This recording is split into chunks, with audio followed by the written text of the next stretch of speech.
Hey there, I'm teen behavior expert Josh Shipp.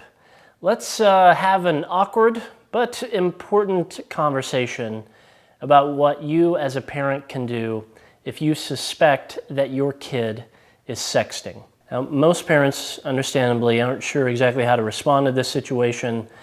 It can be a little bit embarrassing, it can be scary. That's okay, I'm here to talk you through this situation. Now, let's start off with the basic definition here, just so we're very clear.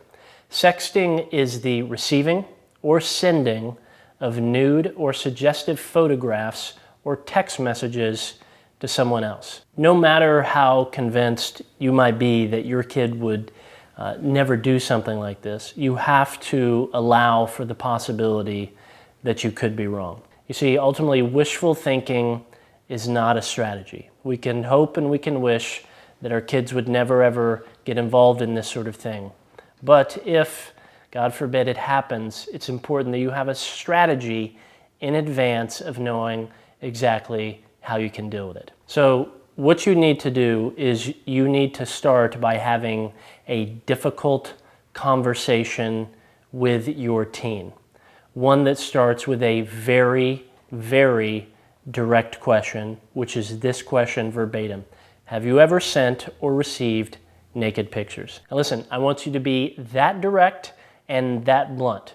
Here's why. There is absolutely zero wiggle room in that question.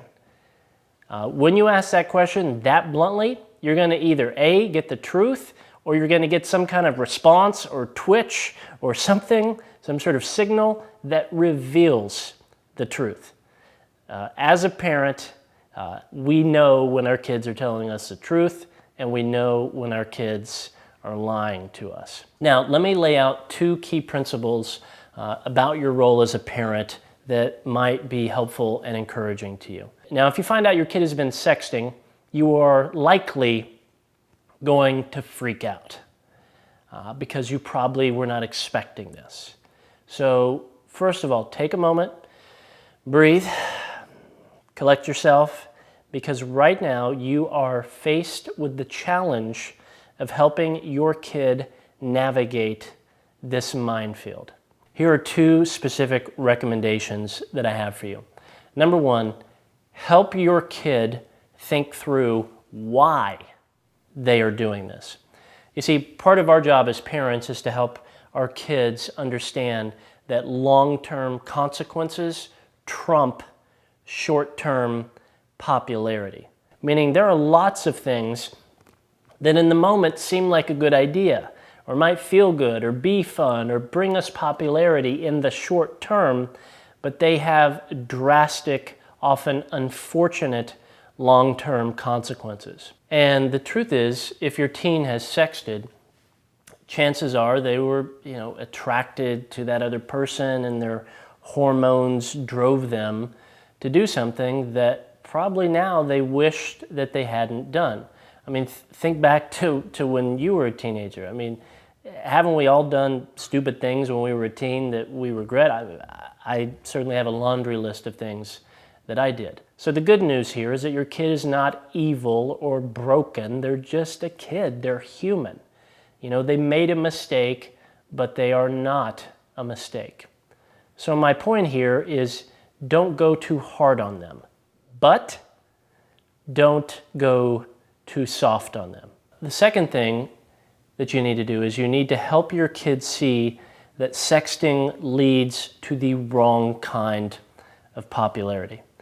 Help your teen understand that what most of us actually want is to be known and accepted for who we really are, who we are on the inside, not just our appearance, our body, not just who we are on the outside.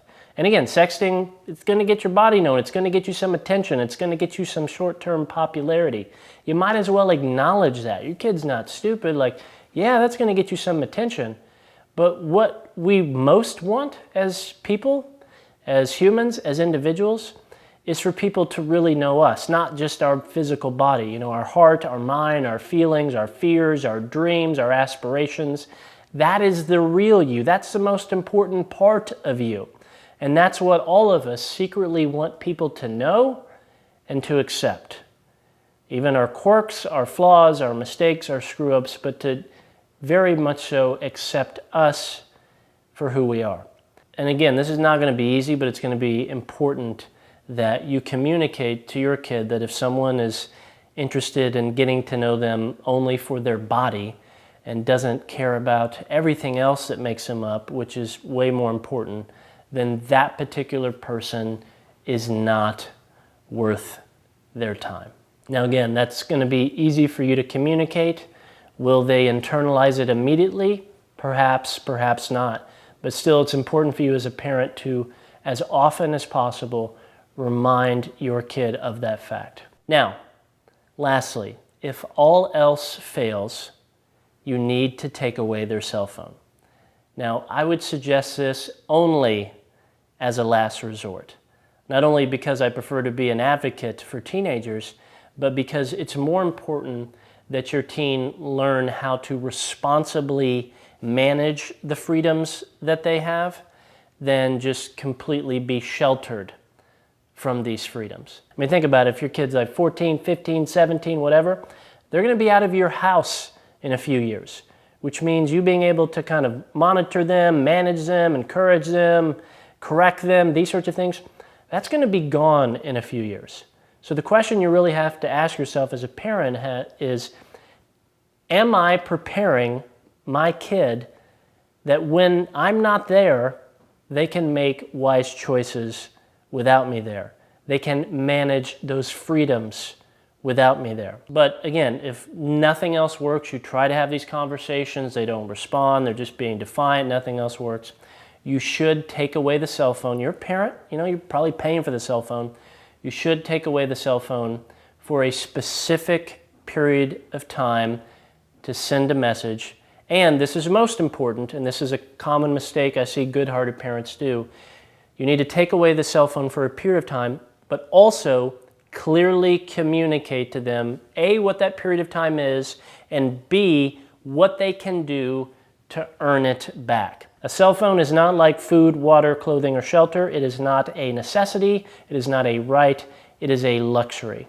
And it's a luxury I'm happy to provide to you, but here's how you can prove to me, not just tell me, but prove to me that you would like that luxury back. Just clearly communicate this is the path to you earning your phone back.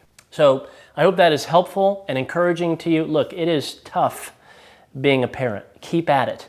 The only failure we can have as parents is not trying. Parenting a teenager in today's world is not easy, but you can do it. I'll talk to you soon.